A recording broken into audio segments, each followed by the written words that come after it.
Hello बच्चों, let's read the question. The question says, what is a semiconductor?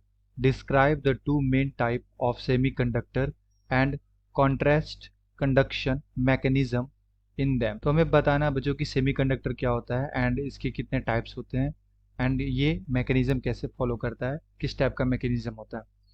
तो आइए बच्चों सॉल्व करें इसे एंड फर्स्ट ऑफ ऑल बात करते हैं की कॉन्सेप्ट की।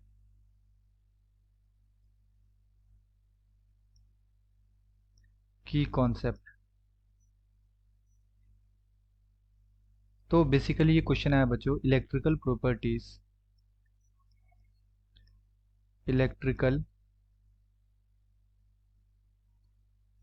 Properties of solid. एंड सबसे पहले बात करते हैं बच्चों कि सेमीकंडक्टर क्या होता है। सेमीकंडक्टर क्या होता है तो हम लोग यहाँ पे लिख सकते हैं solid solid which have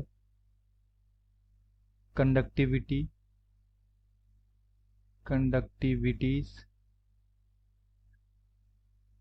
in the intermediate range in the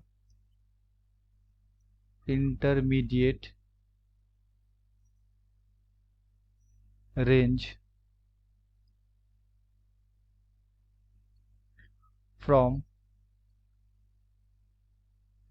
10 to the power 6 to 10 to the power 4 ohm inverse meter inverse are called semiconductor.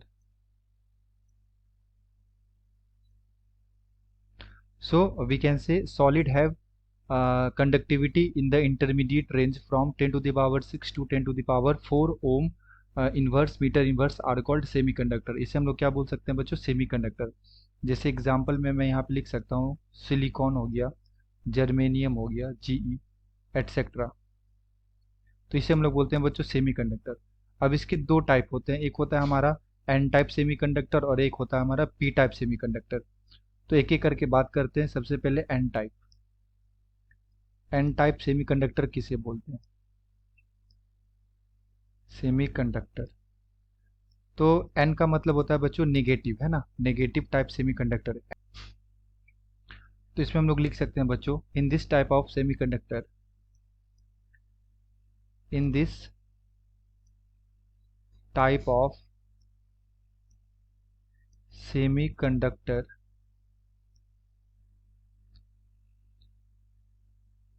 their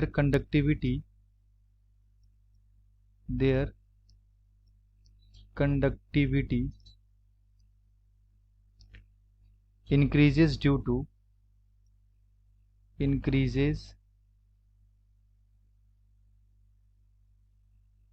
to delocalized extra electron, delocalized extra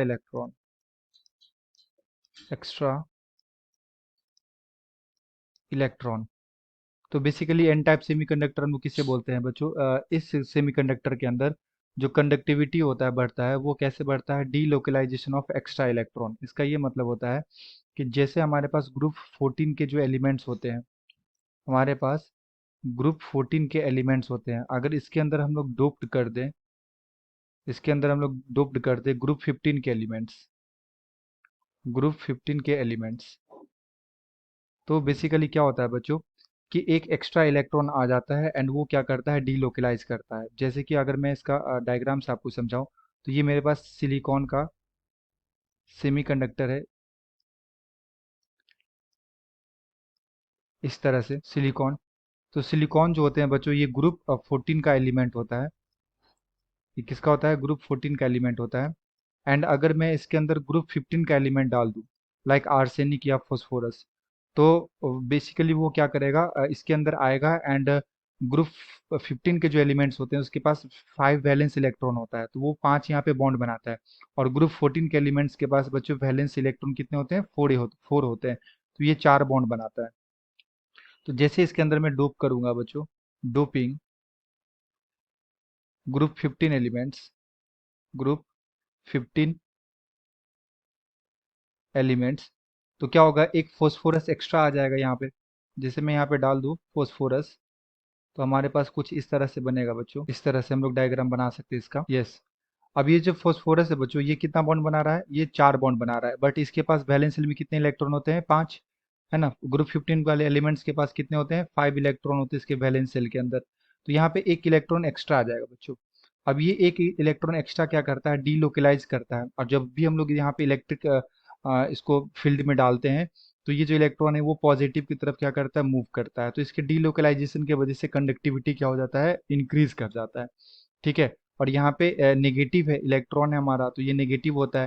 तो ये majority में होता है, that's why इसे हम लोग क्या बोलते हैं, एन टाइप सेमीकंडक्टर बोलते हैं। क्या बोलते हैं बच्चों, एन टाइप। एन का मतलब यहाँ पे नेगेटिव होता है। ओके। और अगर मैं यहाँ पे बच्चों पी टाइप सेमीकंडक्टर के बारे में बात करूँ, तो पी टाइप का मतलब क्या होता है, पी टाइप सेमीकंडक्टर, तो इसमें हम लोग लिख सकते हैं, इन this type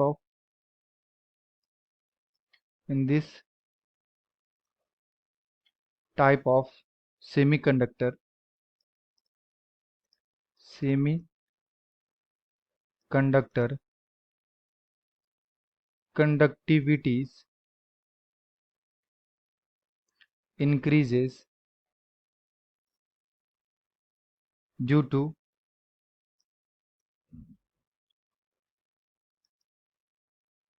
positively charged hole।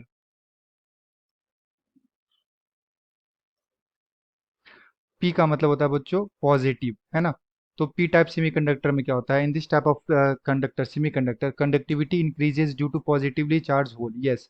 और इसे हम लोग कैसे बना सकते हैं, ग्रुप 14 के एलिमेंट्स में जब ग्रुप 13 का इम्प्योरिटी डाला जाता है, ओके, मतलब ग्रुप 13 के एलिमेंट्स को जब हम लोग डालते हैं, तो हमारे पास ग्रुप 14 के एलिमेंट्स है, लाइक सिलिकॉन है अगेन, इस तरह से। तो सिलिकॉन ग्रुप 14 का बच्चों ये कितना बॉन्ड बनाएगा, 4 बॉन्ड बनाएगा अपने नेबरिंग एटम के साथ। इस तरह से 4 बॉन्ड के साथ जुड़ा होता है। एंड जब हम लोग यहाँ पे ग्रुप 13 का एलिमेंट पुट करते हैं, ग्रुप 13 एलिमेंट जब इसमें डालते हैं बच्चों, तो क्या होता है कि ग्रुप 13 वाले एलिमेंट्स के पास वैलेंस शेल में 3 इलेक्ट्रॉन होते हैं। तो यहाँ पे एक पॉजिटिव चार्ज क्रिएट हो जाता है, मतलब पॉजिटिव होल क्रिएट हो जाता है। ओके। इस तरह से हम लोग दिखा सकते हैं इसे, लाइक ग्रुप 13 का मैं यहाँ पे मान लो बच्चों डाल दिया एल्यूमिनियम, इस तरह से। अब ये एल्यूमिनियम क्या करेगा बच्चों, 3 बॉन्ड्स बनाएगा अपने नेबरिंग एटम के साथ। तो यहाँ पे क्या था, एक तो इसका इलेक्ट्रॉन बच गया बच्चों। तो यहाँ पे क्या होता है कि ये पहले जो यहाँ पे सिलिकॉन था बच्चों, ये 4 बॉन्ड का फॉर्मेशन कर रहा था, तो यहाँ पे एक होल क्रिएट हो जाता है। अब इस होल को फिल करने के लिए जो नेबरिंग एटम वाले होते हैं, वो क्या करते हैं, अपना इलेक्ट्रॉन इधर डालते हैं, है ना, या इसका इलेक्ट्रॉन जंप करके इस होल को मतलब फिल करता है। तो अगर यहाँ से ये इलेक्ट्रॉन जाएगा इस होल के अंदर, तो यहाँ पे होल क्रिएट हो जाएगा। फिर इसको फिल करने के लिए दूसरे एटम जो होंगे वो अपना इलेक्ट्रॉन को क्या करेंगे, उसके अंदर पुट करेंगे, तो वहाँ पे होल क्रिएट हो जाएगा।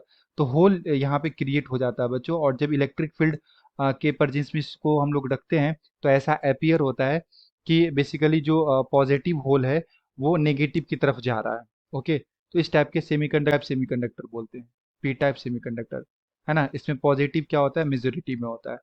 तो इस तरह का सेमीकंडक्टर होता है बच्चों। एक होता है पी टाइप सेमीकंडक्टर, जब हम लोग ग्रुप 14 में, है ना, ग्रुप 14 के एलिमेंट्स में जब 13 वाले को पुट करते हैं तो पी टाइप बनता है।